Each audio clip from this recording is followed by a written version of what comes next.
Thank you, Andy. Okay, can everybody hear okay? Yeah? Good. First of all, Phil, welcome back. Thank you very Good to much. see you here. What are some of your fondest memories of your time at Loftus Road? Well, I think the very early days, probably the first 2 or 3 years when I signed, and it's actually 54 years ago when I signed. And we're still friends with Jerry. Me and Jerry are still big pals. We see one another quite often. We live close. And I never ever dreamt that I would be seeing my friends like that all these years ago. But I think it was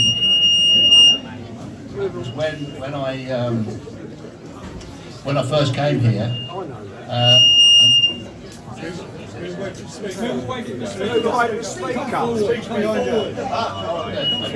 If I come over here about.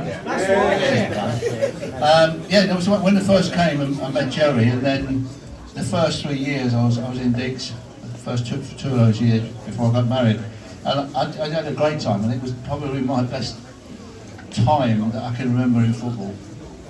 Coming to a new club, meeting new friends, and starting to form that team that eventually matured in 1975-76.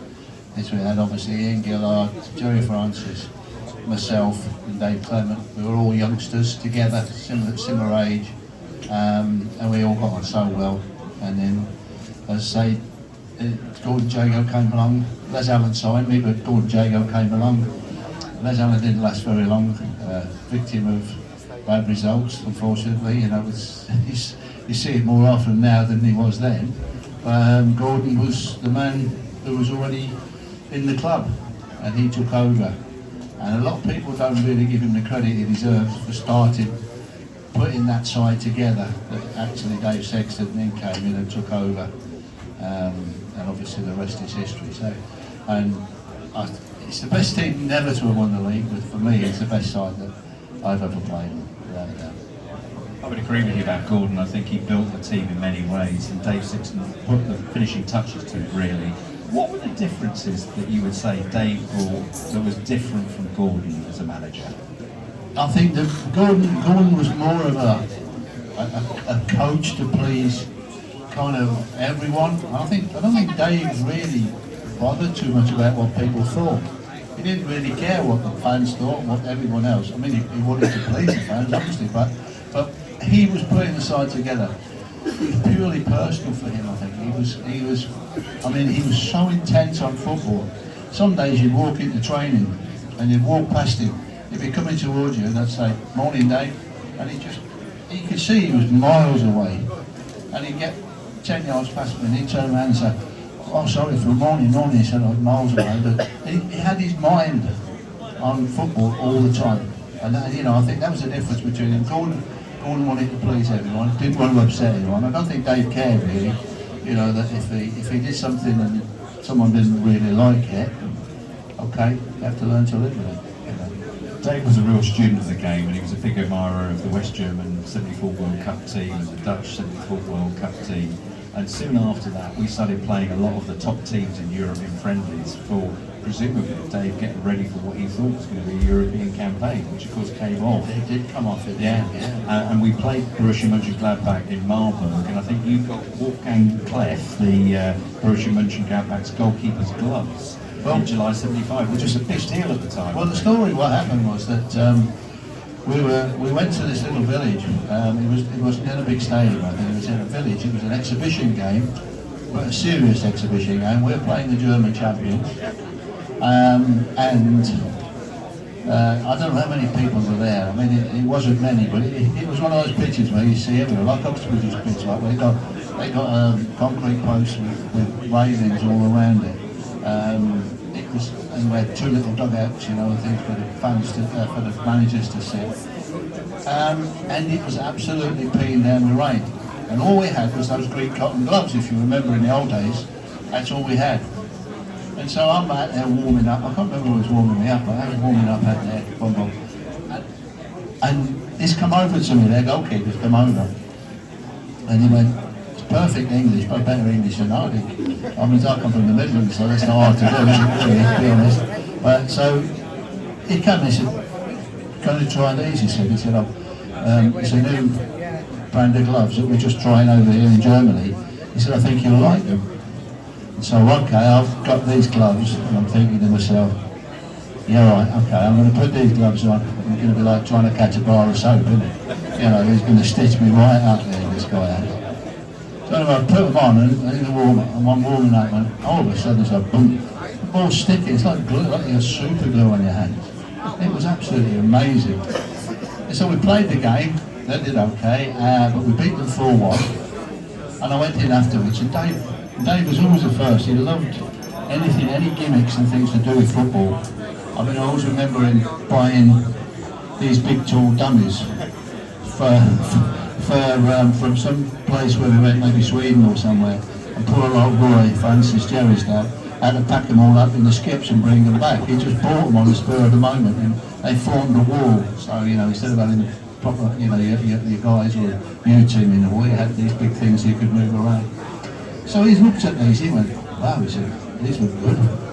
He said, what they're like? I said, they're absolutely amazing. So he turned around and went, okay, the next minute he's gone. Straight into their dressing room, right up to Wolfgang and said, I hear these are very good. He said, yes, and we started chatting anyway. He bought 6 pairs off him straight away. When he come back and told me, I went, oh, that's brilliant, that is fantastic. He went, you ain't having them, he said. He said, not until you wear those ones out that you wear. He said, until they're worn out, I see every little bit of foam off the front of them. He said, you ain't having another pair. And he did. But I could go to them, I was wearing, but they did wear out fairly quickly. Yeah. But so that was the first time when I was wearing those in the then First Division, that Dave was manager, that anyone had ever worn those gloves in this country. Yeah, so you were the first First UK goalkeeper to wear them. Yeah. So you mentioned you grew up in the Midlands. Who was your team as a kid?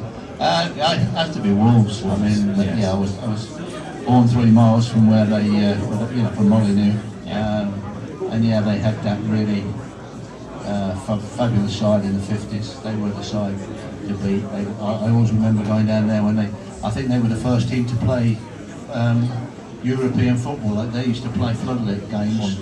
Yeah, I mean they were all friendly games. They were obviously not competition games. But I remember going to those with my father. It was just very special. So winning there 4-2 in 1973 in October must have been a bit of a special memory. It is, because the thing is as well, I don't know if anyone can remember one of the goals, but a cross came in, I came out and caught it. And it was very slippy, it was raining and very slippy. And Dave Thomas has got on his bike, started to run, and I've just thrown it. I've thrown it, and the fullback's come to close him down, but realised he ain't going to get it. And so he's stopped, the ball's hit the deck, skidded straight past him. Dave Thomas has gone right down the wing, crossed the ball in, Stan Bowles has knocked it in the net. Half their players were out of our box, and it was in the back of their net. It was an incredible goal. It was, and I went, so hang on a minute, so I got an assist. Well, I would have today, wouldn't I? Yeah. So talking of goals and assists and things like that, I remember on Boxing Day in a few days' time against Leicester City, you had a goal disallowed. I did. Tell us all about that, Phil. Well, the goal disallowed for offside, had you worked that one Incredible, out? isn't it? Yeah, we played Leicester City on was it Boxing Day? Boxing Day 74. Okay. Yeah. Well, so basically, the guy Schultz was injured, I think, and there was a fellow named Carl Jays, Yes. who was the goalkeeper, and he'd come in. He was only a youngster. It was his first game, and basically, I've just launched one, and it's just gone. Everyone's still in our half, apart from one. It's gone and bounced. It's starting to come for it again. It's one of those who completely misjudged it. It's bounced on the edge of the box, gone straight over his head and in the net. Loftus Road has gone absolutely crazy. All the players have run up and jumped on him or whatever, and there's the linesman standing on the halfway line, a yard in their half with his flag up. Incredible. And so, yeah. I think theoretically it was Danny Westwood caught offside, It was wasn't it? Danny Westwood. I've always said Danny wasn't the brightest.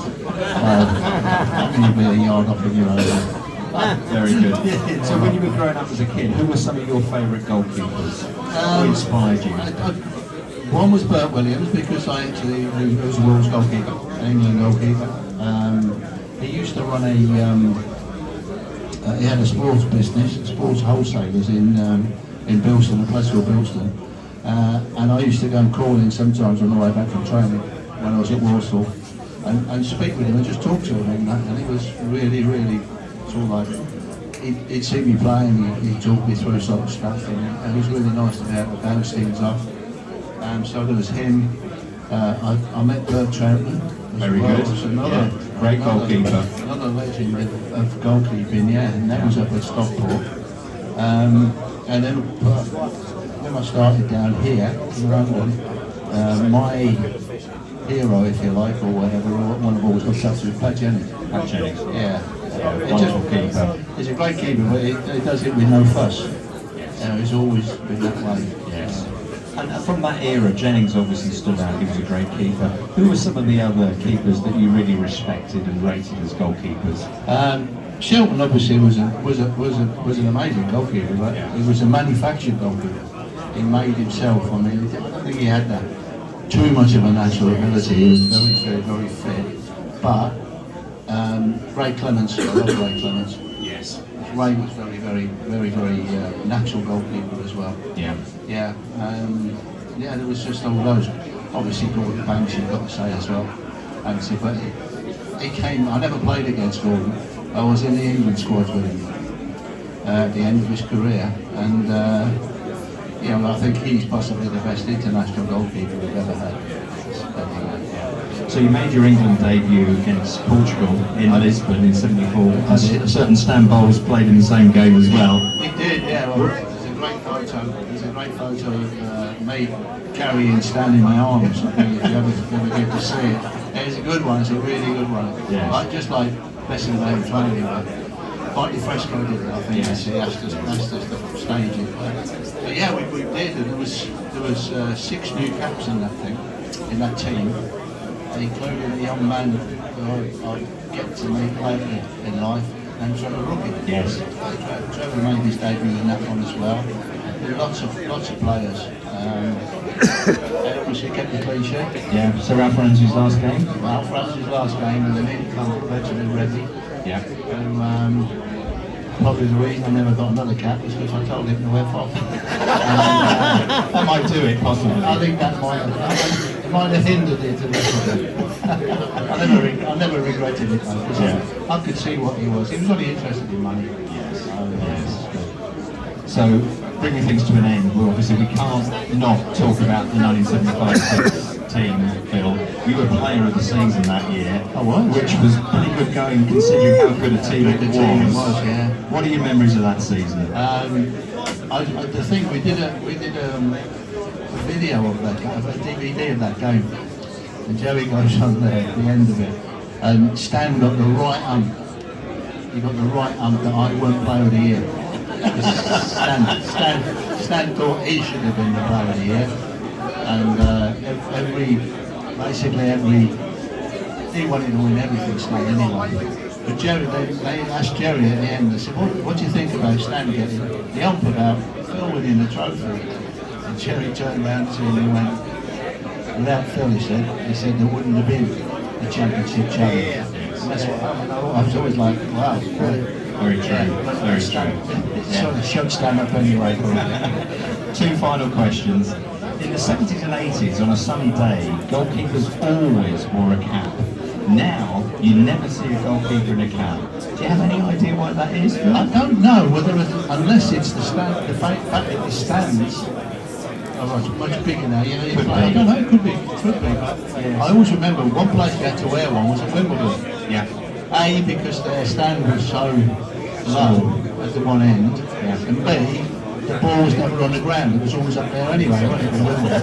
So he was always looking up for it. Yeah, he was always looking up for it. Yes. But yeah, it's strange. Weird, isn't it?